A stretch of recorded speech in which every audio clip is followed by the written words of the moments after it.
How did the meeting go today? It's a great meeting. Thank you. Do you have any regrets on meeting with Assad in 2017? Trump called Assad a butcher today. Do you believe Russia represents one of America's primary adversaries? I'm focused on meeting with senators and answering their questions and looking forward to the process going forward. We had a great time at the Army-Navy game with the president. Unfortunately, my team lost, but go Team America all the way. What other Democrats are you meeting with? We know of Ossoff and Fetterman. Any others we should expect? I look forward to meeting with as many senators as possible. Is Warner on the books yet? This thing that I gotta talk to you about, man. It's President Trump's nominees, and I understand you've got this great new column up about Pete Hegseth and the Hunter Biden, but the one that they're really going after all of a sudden is Tulsi Gabbard. I don't know if you saw, there was this story out of Reuters late last night that dropped eight senators secretly, have problems with Tulsi Gabbard. And I started calling around. I said, well, what are the issues? First of all, no one can tell me who the eight senators are, not a single person. And I'm like, okay, so that right there tells me that's an issue. But the other thing is, well, what is the issue they have with her? What are the problems? And they say, oh, well, it has to do with the 702 Pfizer surveillance. Oh, it has to do with the 702 Pfizer surveillance because as it turns out that Tulsi Gabbard actually wants to do something to curtail the surveillance capabilities of the national security state on the American people. So, Kenny, I've realized that this is the new tactic, and I think that we need to take time to see how they're changing tactics on Tulsi Gabbard. See, they've dropped the idea that she's a Russian asset or an Assad plant or, any of this nonsense, of course, which doesn't make any sense because she's a lieutenant colonel who's currently serving in the Guard and has top TS security clearance. But also the idea then is now that it wasn't catching. There are too many veterans, myself included, that came out to support her. So now they're saying, oh, she doesn't know the job. She doesn't understand how important we are. Kenny, why should we trust the national security state over someone that President Trump has picked? Well, we shouldn't, and it's basically as simple as that. I mean, Tulsi Gabbard wants to get in and reform our intelligence community. She wants to get in and give the rights back to the American people, those that were trampled on by the Patriot Act, those that neoconservatives and Democrats for nearly 25 to 30 to 40 years have impacted the American people in robbing them of their surveillance, robbing them of their privacy. And, the NSA, the National Intelligence Agency, every director of the national intelligence that hasn't been under Donald Trump, all want to spy on the American people. They want to, rob and take away the right to privacy. They want to rob and take away the right to not look at what the government's actually doing and trying to infiltrate the lives of the American people instead of actually looking into foreign adversaries or even domestic adversaries of those who have actually committed crimes against the United States that don't care about the American people. They don't want us to look into what the government is doing, and basically just the adversaries that they're refusing to take on, and they're making an enemy of the American people. They're not looking into foreign adversaries, into foreign countries. They're not looking into cultural Marxism. They're not looking into communists within our country, the unhumans of our country. They're looking into the patriotic Americans that have voted in Donald Trump, that support people like Tulsi Gabbard, that want to see an abolishment of the deep state and want to see the things like the NSA, the CIA, the FBI all be shrunk down to the minimalist possibility that they will infiltrate on the lives of the American people. That's why we're seeing this, the tossing of her, that she's an Assad sympathizer, that she's a Russian sympathizer.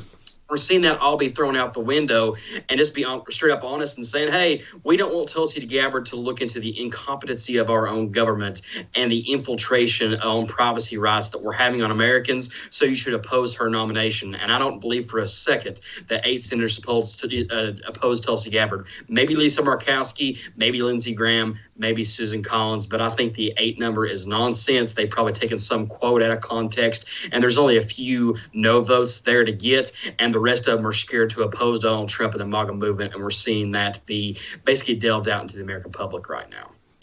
And so let me break this down for people. So, and I'll put my intel officer hat on here for a second. FISA 702 is different from your FISA Article 1 situation. So Article 1 is when you go to the FISA court and, when you're the FBI, you lie to the FISA court and you tell them that Donald Trump is a Russian agent and that George Papadopoulos and Carter Page are Russian agents. And then you obtain your FISA warrant on them. And by the way, Roger Stone, which the New York Times reported on the day of President Trump's inauguration in 2017, which of course has never been followed up on by anyone. Boy, I hope Kash Patel gets to the bottom of that. But a FISA, but that includes an actual court with an actual warrant, even if the warrant is obtained through lying to that court, as the FBI does. Then when it comes to 702, 702 is a little bit different. So 702, which is a section of the FISA Act, which requires reauthorization, and kind of just like the CR, it just always gets reauthorized, even though so many Republicans always say they're going to do something about it, but never do. That 702 is when you're supposed to be spying on overseas adversaries. And so the issue with that is, let's say you're, the ambassador to Russia, and the U.S. government is spying on you. But then the ambassador to Russia calls someone who is the president-elect's incoming national security advisor, named, I'm just going to pick a random name out of my hat here, Mike Flynn. And now the U.S. government can hear Mike Flynn's phone calls because they're listening to the Russian ambassador. And here's the best part: there's no warrant needed whatsoever. There's no information needed. They can listen to it to their heart's content. This is most likely, by the way, how Tucker Carlson's communications with Russia were leaked back when he would try to interview Putin for the very first time. And he talked about this on his show. So 702 collection, by the way, that information on Mike Flynn, those transcripts were then highly illegally leaked to the Washington Post and their columnist, the stenographer for the CIA over there, named David Ignatius. And so that leak, which, I don't know, Susan Rice, who could possibly have done that, or Jake Sullivan, would know who, I'm sorry, just coming down with something. It's that time of year. I suppose, folks, get your Mucinex in, that has never been charged. No one's ever looked into that. So, Kenny, when it comes to something like 702, when Tulsi Gabbard is saying, look, we need to have some kind of protections in this process, does it really make sense for Republican senators to try to say that she should be held up on this? It doesn't make sense for conservative senators, but it does make sense for neoconservative senators. They want to uphold the deep state. They want to oppose the Trump agenda. This whole new reform that Elon Musk, Vivek Ramaswamy, Tulsi Gabbard, Robert F. Kennedy, and Pete Hegseth want to upend and turn on its head is the same ones that these neoconservatives want to oppose. And the reason that they're going to all these news agencies and saying, well, we have doubts and we have concerns, they're trying to create a movement against Tulsi Gabbard because they're not willing to come out in public and say it.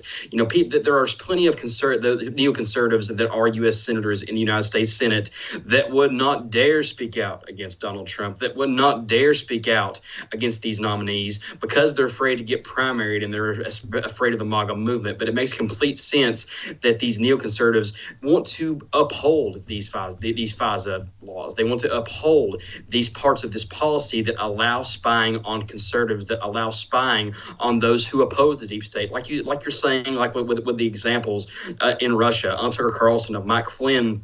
These things have 100% happened in our American government over the last 2 decades. They have taken advantage of these policies that have been passed by the old country club neoconservative Republicans and not the MAGA conservatives that are wanting to reform it. And I think that's what we have to keep in mind. The press is getting leaked these rumors because they want to upend and they don't want to oppose and don't want to risk their own political hide and political careers by risking a primary, by voting no on Hegseth, by voting no on Gabbard, by voting no on Kennedy, because they're cowards. And we have to be, I wish that these press, if there are actual U.S. senators, not just staff aides, not just connections, if there are actual senators texting the press, just be open and out about how you oppose Tulsi Gabbard or that you oppose Kennedy, and let us primary you and be out and not be cowards like you have been your entire tenure. Just be upholding of the same neoconservative country club principles that you have continued to uphold over the last 2 decades. Don't lie. Don't pretend to be a MAGA conservative. Just be out and upfront about the lying pieces of garbage that you are that are trying to go against Trump's nominations, and just be honest. Don't run to NBC, CNN, MSNBC, or any of those news organizations, or The Hill, or any of those Washington publications that you have these sources to. Be upfront about your criticisms, be upfront about your critiques, and be honest about who you actually are as a conservative, and don't actually lie to the Republican Party or the Trump movement or the Trump supporters that voted you, the House of Representatives, and Trump back into office.